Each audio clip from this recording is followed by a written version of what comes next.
Il est politiquement correct ce podcast ou je peux dire ce que je veux? Tu peux dire ce que tu veux. Il est anormal que nous ayons encore de tels chiffres sur l'analphabétisme, Oui, féminin en particulier, oui. au Maroc.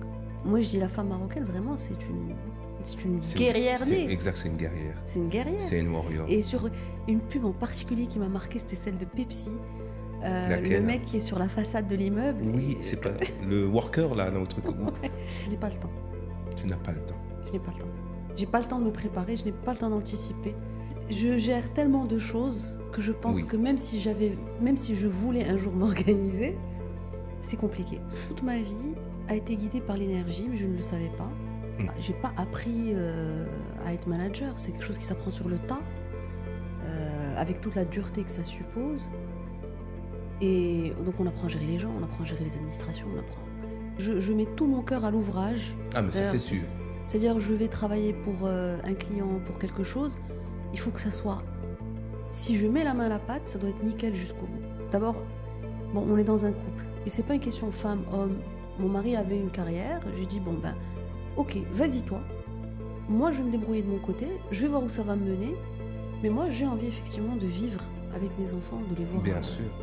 grandir, de ne pas sous-traiter complètement leur éducation. C'est fort bien dit, sous-traité, puisqu'il y a des enfants qui sont les enfants des nounous et des chauffeurs. C'est ça. Parle que je te vois, le podcast où des voix s'expriment et se dévoilent à travers des récits inspirants et des partages d'expériences. Nous explorons des thématiques riches autour du développement personnel et du bien-être. Chaque invité nous raconte son parcours unique pour inspirer, transformer et pourquoi pas éclairer à la lampe de sa lumière. Parle que je te vois est une expression que j'emprunte à Socrate. Socrate croyait que la parole révélait l'âme. Il pensait qu'à travers les mots, la voix, les silences même, on pouvait découvrir une personne dans toute sa profondeur. Bon, comme j'ai toujours dit, il n'y a pas plus grand orateur qu'un improvisateur. C'est totalement l'impro, puisqu'on n'a pas eu le temps de préparer quoi que ce soit. Je t'ai appelé, tu m'as dit directement que ouais, pourquoi pas enregistrer un podcast. Tu sais pas de quoi on va parler. Non. Tu es plus ou moins une structure, mais on va se jeter à l'eau. Je tiens, pour juste détendre l'atmosphère, parce que voilà, et avoir l'impression qu'on est en train de discuter dans un salon, à raconter la raison pour laquelle je t'ai invité. Pourquoi? Que tu saches, c'est que il y a quelques années, tu as fait appel à mes services par le truchement d'un ami qui est ton partenaire, qui est Théophile Granier, citons-le. Et c'était pour que tu puisses familiariser tes collaborateurs. Je te laisserai le loisir tout à l'heure de parler de ton petit bébé qui est ton entreprise, à parfaire leur communication. Tu es dans la communication. Et ce que j'ai remarqué tout de suite, ce qui m'a frappé chez toi, c'est cette congruence. Et je m'en vais expliquer ce que je veux dire par là. Tu es dans la com, et pour toi, il était important que toi et tes collaborateurs excelliez dans la com. Comme on dit en français, c'est le cordonnier qui est mal chaussé, et en arabe, l'khaddar ou l'gzar. Et tu voulais pas ça pour toi, ni pour tes collaborateurs, ni pour toi, surtout pour tes collaborateurs, parce que je sais que tu n'as aucun problème à communiquer et à transmettre ta pensée de façon concise, précise et claire. Et j'ai vu, à ce moment-là, je me suis dit, tiens, c'est quelqu'un de très intéressant. Tu es une femme très intéressante. Et puis le temps a confirmé ça, puisque j'ai entendu 2-3 petites anecdotes par le truchement de d'autres personnes, et qu'on a collaboré ensemble. Et c'est un vrai plaisir de t'avoir aujourd'hui, Yasmina. Et je commencerai par une première question. Tu peux réagir par rapport à cette congruence si c'est important pour toi. Le fait de dire ce que tu fais, de faire ce que tu dis, c'est très important pour une personne. Et de dire qui tu es pour les personnes qui ne te connaissent pas et d'où tu viens. Alors d'abord, ce podcast et puis la manière dont ça se déroule, c'est tout à fait moi. Ok. C'est-à-dire je ne suis pas quelqu'un qui est... Je ne me prépare pas plus que ça. D'accord. Il y a des gens qui se préparent beaucoup. Moi, je ne me prépare pas beaucoup, tout simplement parce que je n'ai pas le temps. Tu n'as pas le temps. Je n'ai pas le temps. Je n'ai pas le temps de me préparer, je n'ai pas le temps d'anticiper. Après, bon, D'un point de vue de coach, ça va être, elle n'a pas le temps parce qu'elle ne sait pas s'organiser. À l'intérieur, que... je suis en train de saigner. je je suis en train de saigner, mais je te laisse parler. Mais en fait, je gère tellement de choses que je pense que même si je voulais un jour m'organiser, c'est compliqué. C'est génial parce que je te pose une question et tu réponds de la meilleure façon possible pour un spécialiste comme toi de la communication. Puisque on a un truc en commun, on fait de la communication Bien finalement. sûr. Et on fait de notre mieux pour communiquer de la meilleure façon possible. Exact. Ou du moins aider les autres à communiquer de la meilleure façon possible. Exact. C'est que tu racontes avec du storytelling qui tu es sans rentrer dans les détails. Et c'est parfois ennuyeux de dire je suis là, je suis né dans tel. Tu dis voilà, je suis quelqu'un de plus ou moins désorganisé, assumé avec un grand sourire. Oui. Et je répondrai à ça une phrase que me disait l'un de mes mentors. Il me disait la scène, on a le temps que l'on s'accorde. C'est pas nous, c'est pas le temps qui nous manque, c'est nous qui manquons au temps. Mais on aura l'occasion d'en parler. C'est ça. Je le remplis trop ce temps que j'ai. Et la question c'est toujours quand est-ce que je me pose avec moi-même. Donc là, tu m'as très fraîche parce que ce matin, j'ai décidé de prendre un moment pour moi. C'est super. Et de faire ma séance de Kundalini qui m'attend depuis je ne sais combien de temps. Oui, j'ai entendu dire que l'énergie est quelque chose de très très important pour toi. Oui. Est-ce que tu veux en parler de façon... Bien sûr, j'en parlerai, oui. Parle-nous un peu de l'énergie. Je dirais que toute ma vie a été guidée par l'énergie, mais je ne le savais pas. Beaucoup avec le cœur. Beaucoup avec le cœur. Oui, l'énergie du cœur. Souvent, les gens qui sont lidés par cette énergie du cœur, on dit qu'ils sont émotifs, qu'ils sont je ne sais quoi. Comme les gens sont très jugeants. Moi, c'est un peu l'énergie du cœur et l'aventure continue. Mais là, c'est l'énergie du cœur et je l'assume complètement. Même dans le professionnel. Et qu'est-ce que c'est l'énergie du cœur, en fait ? Alors, au niveau managérial et au niveau de l'entreprise, ça veut tout simplement dire... j'ai pas appris à être manager, c'est quelque chose qui s'apprend sur le tas, avec toute la dureté que ça suppose. Et donc on apprend à gérer les gens, on apprend à gérer les administrations, bref, c'est tout le schmilblick qu'on apprend à faire. Mais en fait, je me rends compte que d'abord, j'ai toujours travaillé et je l'ai toujours dit. Mais c'est vrai, c'est une chose que j'ai remarqué chez toi. Voilà. Et d'ailleurs, ça a été... c'est une de tes qualités et c'est aussi un axe d'amélioration. Parce qu'à un moment, quand est-ce que... C'est usant. Oui, parce que certaines personnes peuvent abuser de cette empathie en règle générale. Ça, c'est le côté empathique. Moi, je te parle vraiment de... Je mets tout mon cœur à l'ouvrage. Ah, mais ça, c'est sûr. C'est-à-dire, je vais travailler pour un client, pour quelque chose. Il faut que ça soit... Si je mets la main à la pâte, ça doit être nickel jusqu'au bout. Ah ben, nous avons une chose en commun. Voilà, ça doit être bon. Sinon, j'y vais pas. Absolument. Je peux pas y aller. Je ne peux pas aller avec des choses médiocres. Donc, mes équipes qui s'amusent à m'envoyer des validations la veille à minuit, ils font nuit blanche pour reprendre ce qu'il y a à reprendre. Je ne laisse pas passer la chose si elle n'est pas bien faite. Et moi-même, j'ai beaucoup gratté, mais énormément. Jusqu'à, d'ailleurs, l'autre fois, pour l'anecdote, je sortais un vieux PC, cherchais quelque chose. Et je me suis dit, oh là là, mais j'ai fait tous ces recos, j'ai fait toutes ces strates. Je me suis rappelé les nuits que je passais derrière, je me suis rappelé le temps que je passais, je me disais, mais waouh, ma grande, t'as fait tout ça quand même. Tu sais comment on appelle ça ? Ouais. Il y a ce qu'on appelle... Alors, c'est ni bon ni mauvais. On appelle ça un message contraignant. Et c'est une espèce de musique c'est un virus qui rentre entre 0 et 6-7 ans, avec les modèles d'autorité, dans l'ADN parfois, qui te dit que les choses, elles doivent être faites parfaitement. Alors, il y a un bon côté... Je ne suis pas perfectionniste. Alors, mais quand tu veux que les choses elles soient nickel, qu'est-ce que c'est ? C'est pas du perfectionnisme, c'est... ou peut-être dans certains domaines, voilà. Tu comprends ? Mais je ne le suis pas partout, mais très loin de là. C'est exactement ça. C'est-à-dire qu'il faut que le travail soit fait de la meilleure façon possible. Oui, c'est les causes qui me tiennent à cœur, oui, je vais y aller à fond. Absolument. Le reste, c'est-à-dire de l'extérieur, on peut penser que je suis quelqu'un de très désordonné, de très désorganisé, mais j'ai des cases qui sont très bien rangées dans ma tête. C'est un bordel organisé, on peut dire ça comme ça. Voilà, c'est exactement ça, c'est un bordel organisé. Et ce que je remarque, c'est dans le boulot, où ça doit être nickel, c'est dans la gestion de mes enfants aussi. Oui.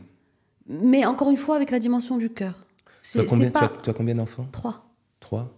Comment ça se passe avec les enfants ? Alhamdoulilah. Et la vie d'entrepreneur et la vie entrepreneuse, Et la Alors, vie de- non, j'ai choisi ce chemin-là pour pouvoir m'occuper de mes enfants comme je l'entends. D'accord. Est-ce que ça marche? Oui, Ok, super. oui, ça marche parce que je n'ai pas été non plus très gourmande des premières années.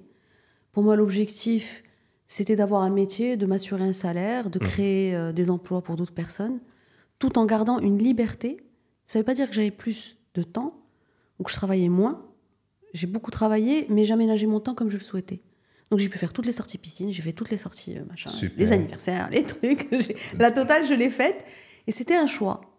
Et c'était un choix un peu difficile à l'époque. D'abord, bon, on est dans un couple. Et c'est pas une question femme-homme. Mon mari avait une carrière. J'ai dit, bon, ben, ok, vas-y toi. Moi, je vais me débrouiller de mon côté. Je vais voir où ça va me mener. Mais moi, j'ai envie effectivement de vivre avec mes enfants, de les voir Bien sûr. grandir, de ne pas sous-traiter complètement leur éducation. C'est fort bien dit, sous-traité, puisqu'il y a des enfants qui sont les enfants des nounous et des chauffeurs. C'est ça. Donc, j'étais encadrée, certes, mais 90% des tâches, c'était moi. Donc, surtout les tâches à forte valeur ajoutée. Donc, être là dans les événements, les nuits. J'ai toujours fait les nuits avec mes enfants. Et même avec la dernière, là, je fais les nuits. J'ai toujours tenu à ça. Le bain. Enfin, c'est un peu... Non, c'est pas... Fleur bleue. C'est pas absolument pas, non, parce que Voilà. moi, je pars du principe que avant, on s'occupait de nos enfants et aujourd'hui, on occupe nos enfants. Et Oui, on les occupe exact. pas avec notre personne, notre énergie, notre amour. Au contraire, avec une tablette, avec un chauffeur, avec une nounou, avec un livre. Et puis voilà, le but, c'est voilà, occupe-toi pendant que moi, je suis occupé à ramener ça. des steaks dans le congélateur. Moi, je trouve que c'est tout à ton honneur de jongler. J'ai jonglé, voilà. J'ai jonglé. Absolument. Parle-nous de ton entreprise parce que tu es chef d'entreprise, dirigeante, tu as énormément de collaborateurs, tu contribues à améliorer la com et de façon 360 de beaucoup d'entreprises au Maroc, peut-être ailleurs. Tu fais beaucoup de choses, mais j'espère qu'on aura le temps et le loisir d'en discuter. Parle-nous de qu'est-ce que c'est Maya Agency? C'est Maya Agency, c'est ça? Ouais. Qu'est-ce que c'est? Maya, c'est un rêve qui est devenu réalité. C'est un rêve de petite fille, mais que je ne voyais pas sous forme d'agence. J'adorais la pub. D'accord. Là où les gens zappaient, moi, mon truc préféré, c'est quand il y avait la pub à la télé. C'est génial. Donc tu regardes la pub. Petite question, je te laisse continuer. Quand est-ce que tu t'es dit, ou que tu as entendu le chuchotement, que c'est ça que tu voulais faire? De la pub, de la com? Très tard. Très tard. Mais il y a eu quand même un point d'acupuncture quand tu étais très jeune. Oui, c'est-à-dire, je comprenais pas pourquoi j'aimais ça. Parce que moi, je voyais tout le temps ma sœur qui zappait. Ça l'énervait les pubs. Et moi, j'adorais ce truc-là. Pour moi, la coupure C'est pub, super. c'était C'est le super. moment. J'adorais. Une pub en particulier qui m'a marqué, c'était celle de Pepsi. Laquelle? Le mec qui est sur la façade de l'immeuble. Oui, et- c'est pas le worker là, le truc. Celui qui se décolle et qui Oui, descend. oui, Je oui. sais pas pourquoi, c'est une pub qui m'a toujours marqué. Et puis la pub d'El Bzbouz Mehloul. Elle C'est était l'économie d'eau. émouvante. Elle est Elle extraordinaire. était émouvante. Il y avait comme une espèce de mélodie. Non, c'est La celle. goutte. C'était un dessin animé, en fait. Oui, il y avait la goutte. Il y Oui, avait exactement. elle était très émouvante, je m'en souviens. Et j'adorais cette pub parce que la nana, elle vient et puis elle se ramasse en sortant de la cuisine et tout. Oui, oui. C'était drôle, les pubs étaient super en fait. D'ailleurs, on n'a plus aujourd'hui la largeur d'esprit qu'on avait dans les années 80 Je et trouve. 90. Je suis aligné On avec avait toi. des super pubs. La pub était extraordinaire. Les pubs étaient géniales. Tony Gensil, il y avait même Winston. Tu vois, je sais quand- pas si on quand a la le même âge, cigarette mais on faisait la pub. Il y avait la pub de la Tu sais, cigarette. tu sais, j'ai un an de moins que toi, je dirais pas ton âge par courtoisie, bien que je considère que tu es jeune. Ouais. Tu vois, mais j'ai un an de moins que toi, donc je pense qu'on a vu les mêmes choses et les mêmes pubs. Ouais. Mais c'était extra. C'était top. Laisse-nous, rappelle-toi, C'est la top. pub, il y a Et puis moi, j'ai eu la chance de vivre au Maroc et en France, donc d'avoir la culture des deux. Il y a une pub, moi aussi, qui vraiment me tarabustait, vraiment m'attirait. C'était le mec, tu sais, au Hollywood Chewing Gum, je sais pas si tu l'as vu. Oui. Tout le monde a froid, et lui, il est dans un arrêt de bus, il est torse nu, et tout le monde Ouais. dit, mais vous avez pas froid? Il fait, Hollywood Chewing Gum. Exactement, non, mais C'était fou. Bata, tu te rappelles la pub de Bata, mais tu peux plus voir ça aujourd'hui. Tu peux, ouais, c'est sûr. Il y a eu un shift culturel dans notre pays où tu peux plus voir des choses comme ça. Ouais. Les nénettes avec la petite jupette là, en train de jouer au tennis, Tu vois, ouais, tu peux plus voir ça. Il y a Maintenant, il y a beaucoup de choses qu'on censure. Il y a beaucoup d'autocensure, il y a beaucoup de censure. Oui. Et je ne parle pas au niveau étatique, mais je parle même au niveau des Non, mentalités. c'est culturel. C'est les mentalités qui ont bougé et qui ont bougé dans un sens. Bon, après, il n'y a pas de jugement à avoir. Mais en tout cas, on est beaucoup plus restreint, on va dire, dans le domaine créatif où... C'est sûr. Rappelle-toi Hawaï. C'est sûr. Vini, appelle-moi dans Tipérignon. Et puis la nana dans son... à la cocktail, dans son... Tu vois, ouais, il y avait du glamour, il y avait de la folie. Il y avait du glam assumé, exactement. Ouais, exactement. Bref. Donc c'était ça, j'ai d'abord aimé ça. Ensuite, j'ai eu des aptitudes, mais je n'identifiais pas ça comme étant des aptitudes. C'est les gens qui les voyaient en moi. Quand j'étais au lycée... Ouais. Ouais, j'ai été super déléguée pendant 3 ans ou 4 ans, déléguée d'établissement, parce que j'osais parler en fait. J'étais la revendicatrice, ouais, c'est ça. La revendicatrice sympathique. Je ne me mettais pas les gens à dos, mais j'avais ce caractère-là. Et donc, mon proviseur du lycée m'avait dit Mademoiselle Belhassane, vous devez faire de la com. Et moi, à l'époque, la com... Donc, c'est le proviseur qui te dit vous devez faire de la com. Oui. Tu avais une facilité à aller vers les gens, à communiquer. Et le proviseur me dit mais vous devez être dans la com. Et 98, le bac, la com, c'était pour les gens qui avaient fait L. Ouais. Et qui étaient plus littéraires qu'autre chose et tout. Et puis, bah, pour peu que tu... On était plein de préjugés quand même dans cette génération. C'est vrai qu'au Maroc, ce que j'ai constaté, je ferme la parenthèse rapidement, c'est qu'il faut faire les choses scientifiquement. Quand tu fais L, c'est-à-dire que tu as raté un peu ta vocation avant même d'avoir commencé. Quoi. Voilà, c'est un peu ça. Ce qui était absurde. Loser, ouais, c'était un peu absurde, complètement absurde. Et puis bah, finalement, je me retrouve en S, je suis un chemin prépa, alors que ça me correspondait pas, mais pas du tout, c'était pas du tout mon truc, la prépa. J'ai souffert ma race. Donc si j'ai bien compris, tu as souffert ta race, tu as suivi une voie qui n'était pas véritablement la tienne. Qui n'était pas du tout la mienne. C'était pour faire plaisir à quelqu'un ? Eh ben non, parce que à la rigueur, bon, mes parents étaient plutôt cool sur le sujet. Ils ne m'ont rien imposé. Mais quand on voit autour de soi... la pression sociale. C'est la pression sociale, c'est fou, tout à fait. Ouais. C'est le qu'en dira-t-on, la pression sociale. On s'en rend même pas compte. Et puis j'avais quand même quelques facilités. Donc, finger in the nose, je passe en première S, puis en terminale S. Donc voilà, la pression sociale détermine à ce moment-là la personne que tu dois devenir. C'est ça. Mais parce que... Oui, je t'en prie. La prépa, j'aurais pu éviter... Mon père me disait, écoute, j'ai trouvé une super école en France, vas-y, il n'y a pas de prépa, il n'y a pas de ci. Il devait me connaître un peu mieux que moi, je me connaissais. Genre, te prends pas la tête, ma fille, je sais que c'est pas ton truc. Mais moi, j'étais, non, pas du tout, j'ai été acceptée, pourquoi je veux pas, machin. Et c'est un ramassage... c'est fou, hein. Bon, j'ai eu mon école quand même, qui était bien.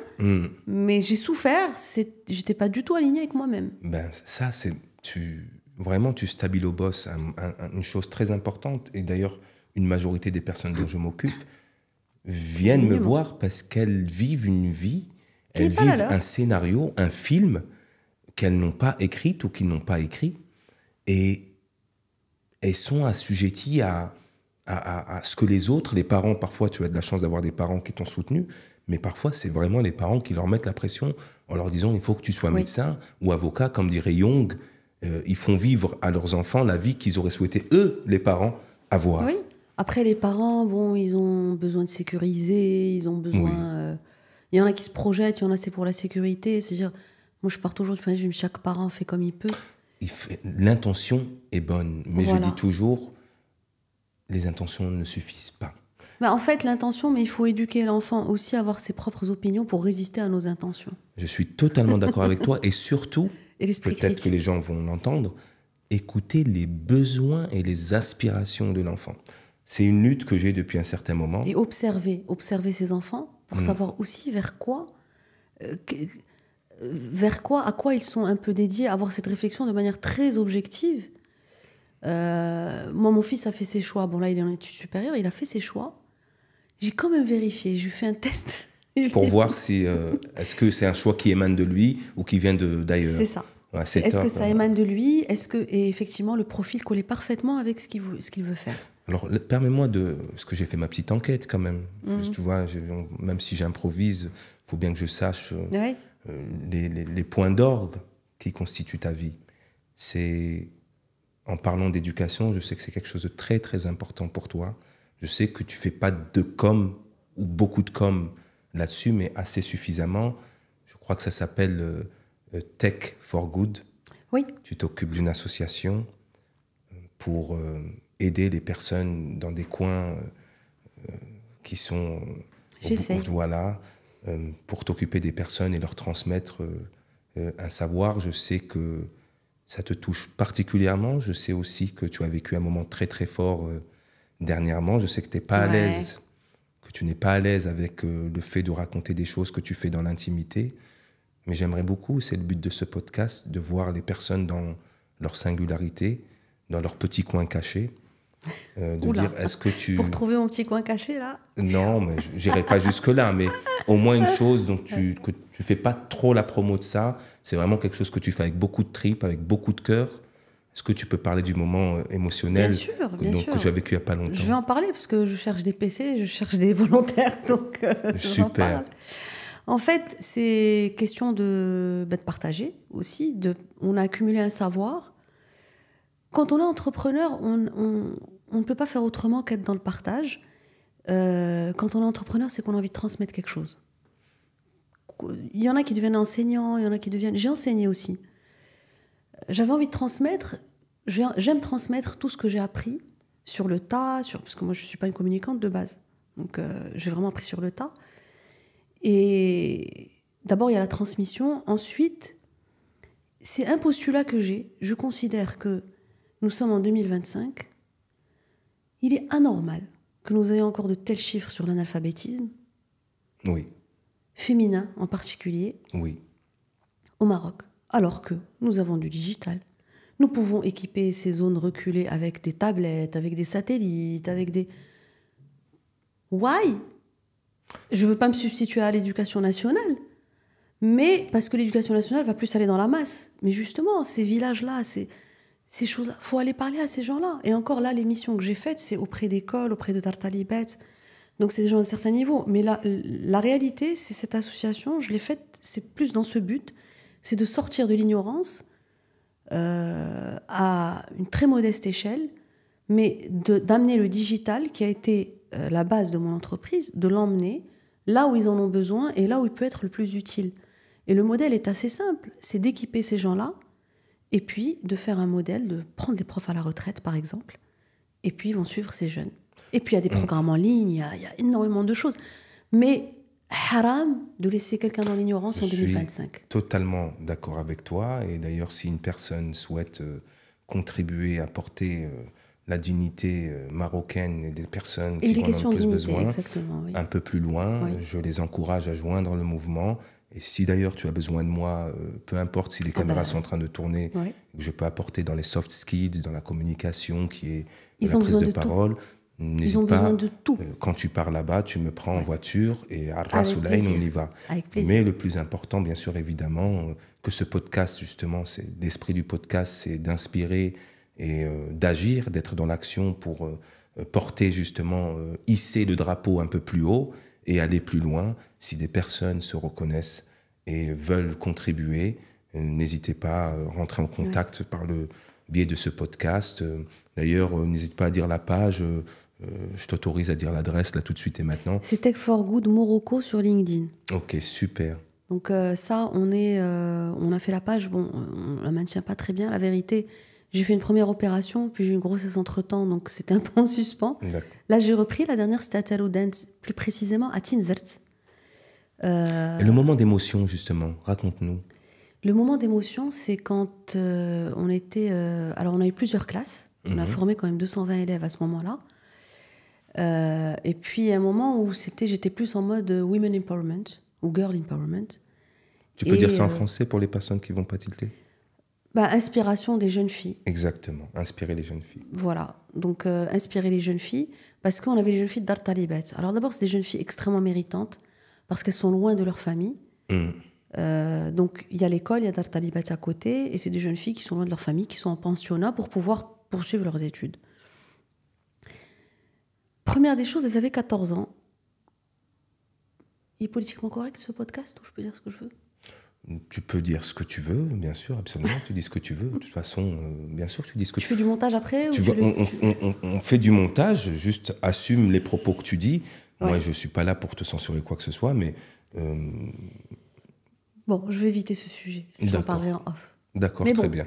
on arrive Ceci devant... étant dit, je vais garder ce petit moment-là d'autocensure qu'on a eu ensemble. Je suis sûr Voilà. que beaucoup de gens se retrouveront là-dedans. Je t'écoute, C'est-à-dire, religieusement. on arrive devant des jeunes filles qui ne sont pas forcément conscientes de leur potentiel et de leur puissance. Oui, On voit sur elles des signes quand même d'un patriarcat assez marqué. tu peux en parler. Ça te met en colère, Yasmine? J'ai l'impression qu'il y a une colère que tu es en train de canaliser. Parce que si c'est la colère que tu veux exprimer, tu peux. C'est pas... En fait, on vit dans une société où le patriarcat est latent. Il se voit... Pour moi, il est plus que latent. Je ne parle pas de celui qui est visible, je parle du latent. De l'invisible. De l'invisible. C'est quoi ce patriarcat invisible? Vas-y, Yasmina, je t'en prie. Patriarcat invisible, déjà, c'est de croire qu'une femme doit étudier juste pour savoir lire et puis après, voilà, elle s'occupe. C'est-à-dire, aujourd'hui, vous savez qu'au Maroc, on a des chiffres, je n'ai plus le chiffre en tête, mais il me semble que c'est une proportion de 60% de femmes doctorantes qui ne travaillent pas. C'est-à-dire, elles arrivent au doctorat, Et elles puis poussent, finalement, et après, avec les enfants, avec tout ça, et bien tout ça. sûr. Pourquoi ? C'est pas, à mon avis, un manque d'envie. C'est que, l'époux n'est pas prêt à aider pour lui laisser du temps pour se consacrer à sa carrière. Oui. Parce que culturellement, c'est pas qu'il est méchant. C'est que culturellement, il n'a pas été Il modélé y a à un ça. poids, il y a un carcan. Voilà. Elle, on lui dit, ça fait, tu as eu ton doctorat, ça fait, donc toutes ces choses-là sont un peu, quand même, dérangeantes dans notre société. Et je parle pas... j'ai vécu aussi, moi, comme je leur dis, la femme marocaine, c'est une badass. Mais c'est la femme 5 étoiles dans le monde. Pour être le fils d'une Marocaine, pour avoir des sœurs marocaines, pour avoir... Parce qu'on a une triple peine. Mais c'est hallucinant ce que vous faites. C'est pas pour envoyer des fleurs à la femme. Non, c'est pas une question de fleurs. Mais être entrepreneur comme tu l'es, toi par exemple. Entrepreneur ou salarié, peu importe. Travailler à l'extérieur, s'occuper mère des enfants, s'occuper du mari, parce qu'il faut s'en occuper. C'est-à-dire, moi, j'ai des collaboratrices... faut pas les appeler pendant qu'elles préparent à bouffer pour leur mari, alors qu'elles travaillent 4 fois plus que c'est que ça. tu vas dire. C'est-à-dire, on est sur quelque chose. Oui. Moi, je leur dis, la femme marocaine, elle a quand même 3 fonctions principales. C'est un couteau suisse. C'est-à-dire, elle travaille à l'extérieur, elle travaille pour ses enfants à la maison. Elle les éduque. Et elle doit tenir sa maison correctement parce que ça, c'est un peu du patriarcat aussi. Et permets-moi de te dire quelque chose. C'est aussi de travailler sur ses compétences. Parce que 90% des personnes qui viennent me voir sont des femmes. Les hommes, ils n'ont rien à travailler. Oui, exactement. Tout à fait. C'est de l'ironie. On se remet beaucoup plus en question. En plus. On est plus en transformation, on est plus dans des process de transformation que les hommes. Effectivement, les hommes ne s'en mettent pas beaucoup en question. Je vais au yoga. Parfois, la plupart du temps, je suis le seul mec. Donc, il n'y a que les femmes qui doivent travailler sur leurs émotions, sur leur bien-être, sur leur communication, etc. Les hommes... Et c'est ce qu'on appelle la fameuse résilience. Absolument. Et là, je me rends compte des fois que la résilience, c'est quelque chose qui peut être très négatif. Parce que la résilience, à force d'en avoir trop, ça devient de la moi, je dis souvent, résignation. Mais ça devient c'est la même racine. Ça devient de la soumission. Pour moi, ça devient presque une soumission. Peut-être pas de la soumission, parce qu'on peut avoir beaucoup de caractère et quand même être dans une... on pardonne tout, parce qu'on veut aller de l'avant, ça c'est proprement féminin, donc c'est de la résilience. Mais des fois, comme je dis, ça devient de la résignation. Moi, je dis, il faut se résigner, c'est une bonne chose, c'est une belle diplomatie, c'est une façon non violente de faire les choses et d'être heureux, mais qu'il faut être ni un hérisson, ni un paillasson. Exactement. C'est-à-dire, il faut ne pas hérisser l'autre, mais ne pas laisser l'autre essuyer ses pieds. Et surtout, je parle ici de la femme. En l'occurrence, moi, j'ai la chance d'être un Sahraoui et de vivre dans une société qui est en tout cas la plus matriarcale. Et d'avoir, chez nous, ça peut paraître bizarre. Et peut-être, je vois déjà les commentaires des macho-men qui ont tout compris et qui pensent que la femme... C'est la femme qui choisit l'homme. Tu vois, exact. J'ai la chance, c'est une chance pour moi, c'est nous qui débarrassions. Oui. C'est nous qui faisions énormément de choses. Donc de voir ça, d'avoir grandi dans ça, et pour moi c'est tout à fait normal. En plus d'avoir vécu en France, donc... oui, c'est ça. Alors que, voilà. Donc, moi je dis la femme marocaine, vraiment, c'est une guerrière née. Exact, c'est une guerrière. C'est une guerrière. C'est une warrior. Et surtout, ces gosses, ils doivent être comme ça. Oui. Les gens comprennent ce geste. Oui. Son intérieur doit être comme ça. Ouais. Sa bouche doit être comme ça. Tout Et doit de être, bosser en plus. Tout doit être nickel. Parce qu'aujourd'hui, c'est aussi un critère, c'est de contribuer financièrement au foyer. Absolument, en plus. Voilà. Mais c'est là le paradoxe, parce que tu sais, quand tu vis ailleurs et tu vois le contraste. Le paradoxe, il vient du simple fait que on demande à la femme de se comporter comme hier, mais de participer financièrement comme aujourd'hui. Si tu vois ce que je veux dire. Ouais. C'est-à-dire que, ok, soit traditionnel, mais par contre, la tradition, la femme ne mettait pas un dirham sur la table. Oui, c'est là, ça. il y a plein de mecs qui vont me dire que je suis un connard dans les commentaires, je m'en fous. Mais on lui demande de participer à 50%, si ce n'est plus, aux choses de la famille. Alors apparemment, c'est formalisé. Moi, alhamdoulilah, je suis mariée un peu à l'ancienne. Exactement. J'aime pas parler d'argent. C'est une question d'équilibre. C'est juste pour Bien moi. sûr, c'est une question d'équilibre. Parce que dans les faits, qui fait quoi, ça se fait naturellement, et puis voilà. Mais j'aime bien la théorie des pots de yaourt. Yak, raconte-nous la théorie des pots de yaourt. Tu la connais ou pas? Moi, je suis une page blanche dans laquelle on inscrit des choses. La théorie des pots de yaourt pour celles et ceux qui nous regardent et qui ne savent pas. La théorie des pots de yaourt, qui va devenir de plus en plus fréquente dans notre société aussi, parce que les femmes contribuent de plus en plus, c'est qu'en fait, on se met pas... Enfin, il y a des couples aujourd'hui qui se mettent complètement d'accord sur la répartition financière, mais bon, nous, on a des schémas un peu plus traditionnels. L'homme va assurer l'essentiel, donc c'est-à-dire le toit, l'éducation des enfants, la nourriture, et puis la femme apporte tout le reste. Sauf que pendant des années, on apporte tout le reste sans jamais l'évaluer. Exactement. Donc, oui, absolument. Moi, je vois très bien ce que tu veux dire. Et c'est une théorie, il y a un bouquin sur ça, sur la théorie des pots de yaourt. Il y a d'ailleurs, la vidéo a viralisé sur Internet. Et donc, elle dit, on va laisser monsieur s'endetter. Nous, on va moins travailler pour s'occuper un peu des enfants, pour laisser monsieur développer sa carrière et s'endetter et acheter la maison. Et puis, monsieur va aussi acheter la voiture. On va le laisser lui acheter la voiture. Et nous, on va acheter les pots de yaourt, on va payer la danse, on va payer les activités, on va payer les fringues, on va payer le costume du carnaval, on va payer ci, on va payer ça, on va payer ça. Et le jour où il y a une séparation, monsieur, il repart avec la maison et la voiture. Et madame, elle repart avec les pots de yaourt. C'est un petit peu ça, oui. D'ailleurs, c'est ce que je dis. C'est pour ça que la nouvelle Moudawana oui, bien sûr. est en train d'essayer de rétablir un peu très avant-gardiste. C'est une excellente chose, même si il y a un des hanout de là où j'habite qui m'a dit une fois, tu as vu où est-ce qu'on en est arrivé? Ah, mais tous, hein. La femme va contrôler l'homme maintenant. Comme si, moi, je pense que, pour moi, c'est comme un peu ce verset coranique, sans être un frais, qui dit que la femme et l'homme, c'est comme le jour et la nuit. C'est complémentaire. Il n'y a pas de différence. Et la nuit est nécessaire pour le jour et le jour pour la nuit, et ainsi de suite. C'est-à-dire, on ne parle pas d'égalité dans tout. On parle d'équité. Pour moi, je parle plus d'équité. C'est d'être équitable. De courtoisie. Parce qu'on ne peut pas être égaux en tout. C'est normal, que ce soit par nos constitutions physiques, par nos constitutions mentales. Nous avons des aptitudes, nous les femmes, que les hommes n'ont pas. Absolument. Les hommes ont certaines aptitudes que nous n'avons pas. Donc on ne parle pas d'une égalité féministe. Il n'y a pas de comparaison stupide. à avoir. Non, c'est vraiment une question d'équité. C'est de reconnaître à l'un et à l'autre.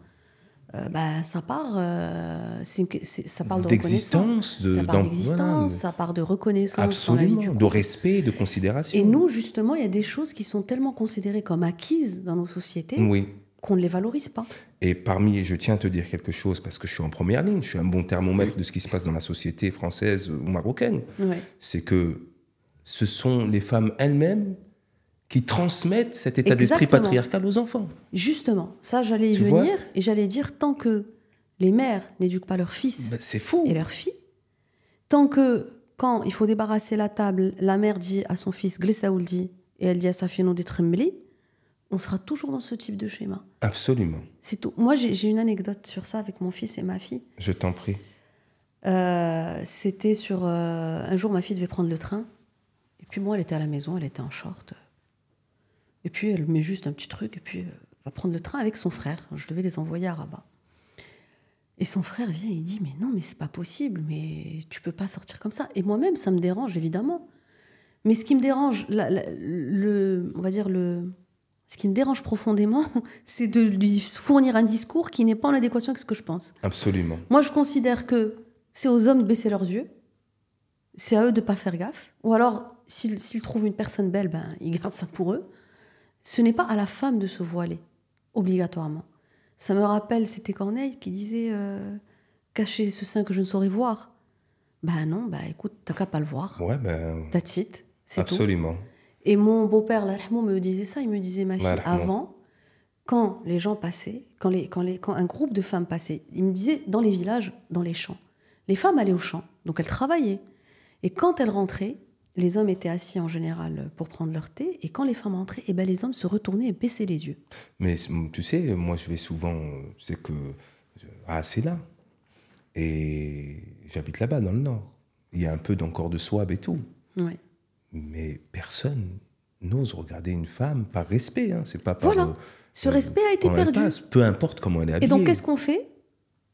On lui met plein de choses au-dessus pour ne pas avoir à se contrôler. Absolument, c'est-à-dire Ça c'est aussi, c'est du c'est sa patriarcat, là, responsabilité. Voilà, ben oui, C'est de sa faute. responsabilité. C'est de sa Et donc, faute, oui. mon fils lui dit, mais attends, et moi je lui dis, oui, écoute, c'est vrai, ma fille, allez, va mettre s'il te plaît autre chose.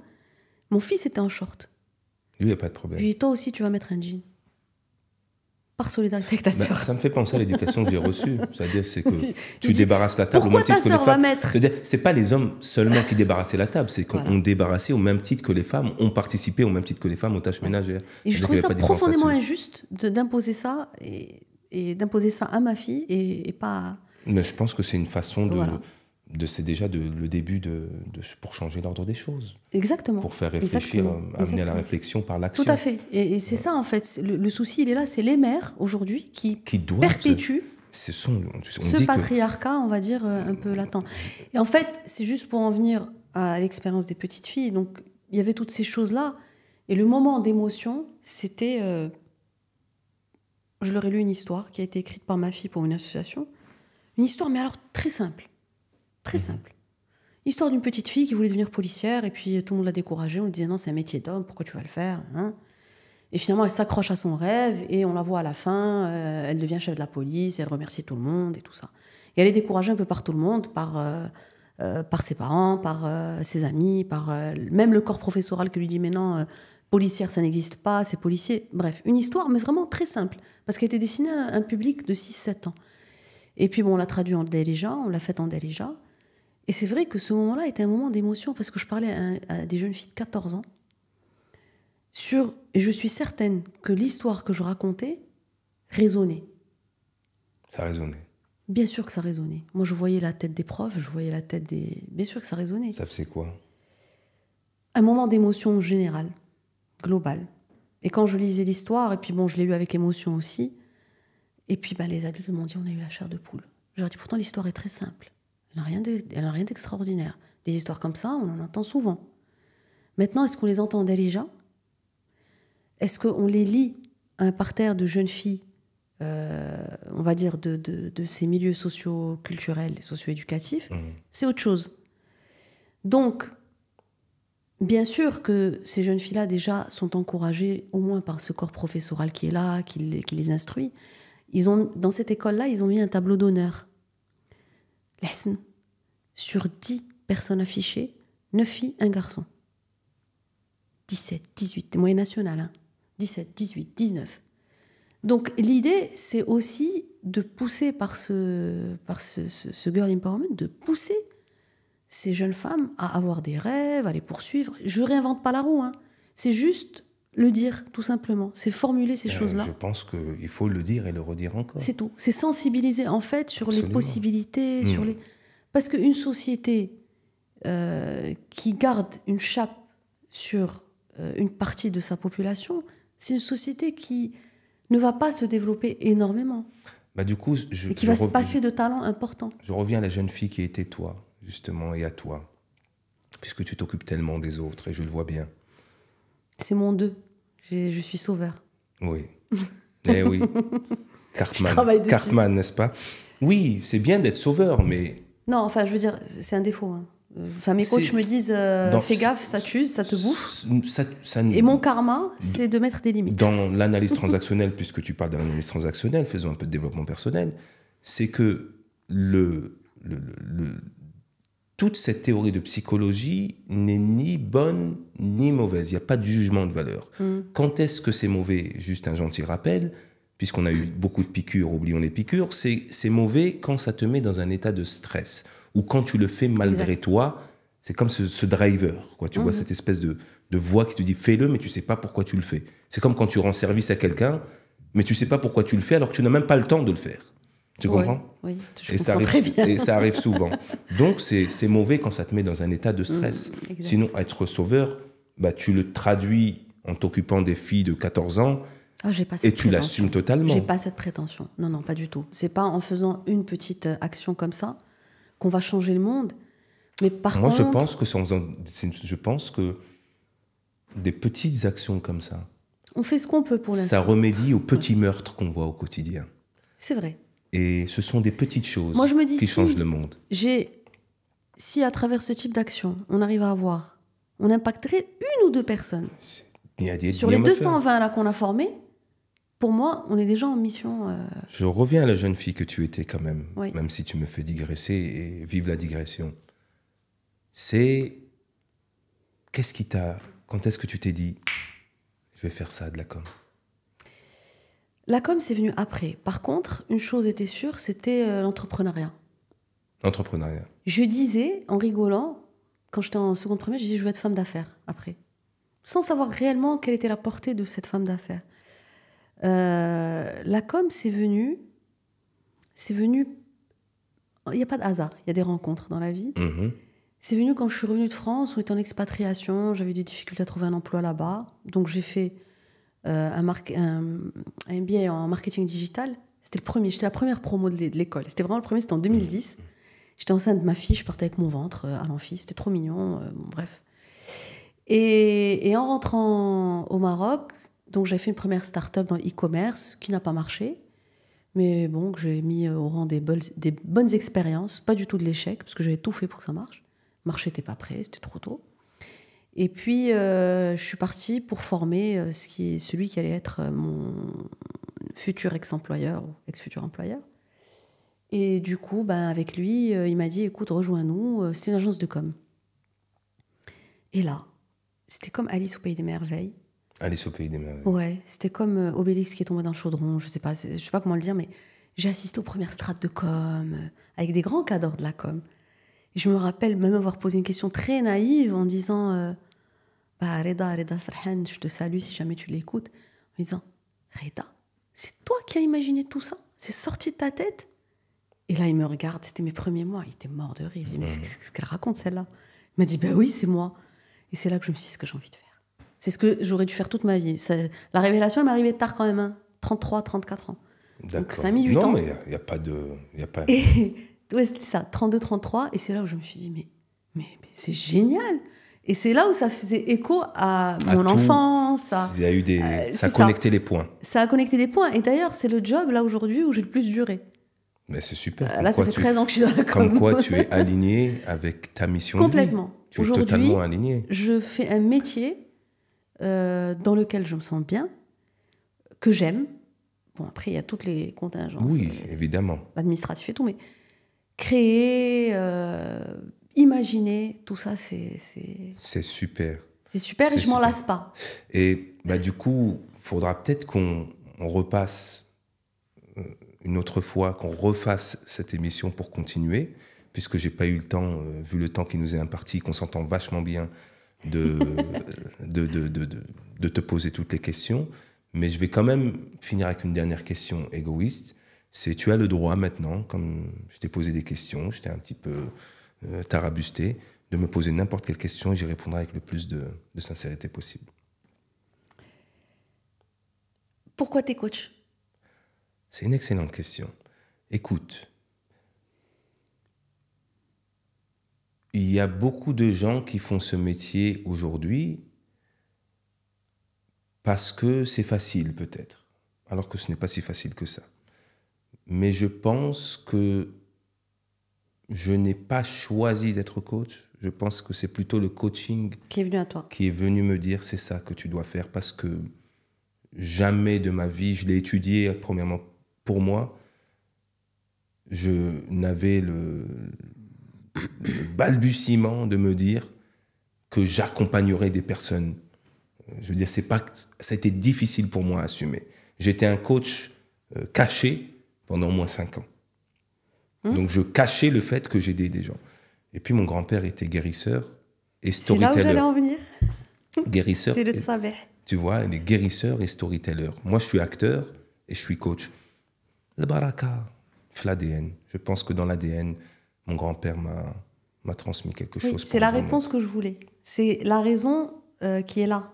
Exactement. Pas Non, c'est pas... tout le monde s'improvise coach non, aujourd'hui. Ça m'a beaucoup coûté d'assumer cette image-là. Beaucoup, énormément. Pourquoi ? Énormément. Parce que c'est pas ce que je voulais.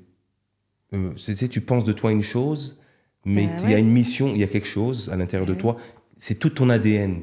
Voilà, c'est ta mission de vie. Exact, c'est tout ton ADN qui te dit... C'est comme si le cheval, il va vers une direction, et toi, le cavalier, tu vas aller dans la direction, mais le cheval, tu dis non, on va pas aller vers cette direction. On va aller vers ces directions-là. En fait, j'avais eu un rêve quand j'avais 18 ou 19 ans.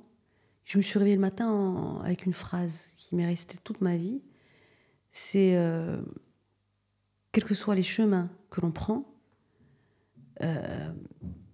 l'arrivée est la même. Ah oui, tu peux. Le top de la montagne, il y a plusieurs chemins pour y parvenir, ça c'est sûr. Mais pour aller au top, tu vois ce que je veux te dire, il faut emprunter le chemin. Dernière question avant qu'ils nous virent. Ils vont pas nous virer, parce qu'on a tous les deux la baraka. C'est vrai. En plus, tu t'appelles Belhassan, comme mon prénom. On a la niya, nous. Ni, bien sûr. Moi, j'espère. En tout cas, oui, je l'assume. Assumons-le.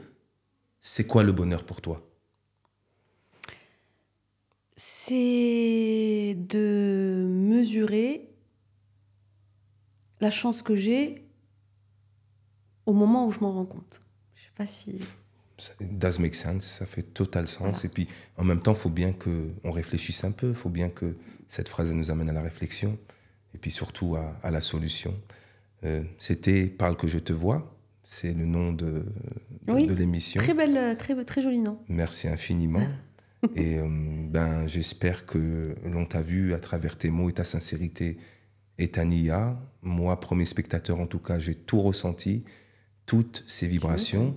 Et comme je le dis aux auditeurs, je te le dis à toi, n'oublie pas, n'oublions pas de vivre la plus belle des vies, de lui donner son souffle et toute sa mesure. Merci du fond de mon âme, Yasmina. Merci beaucoup. Merci à toi, Hassan.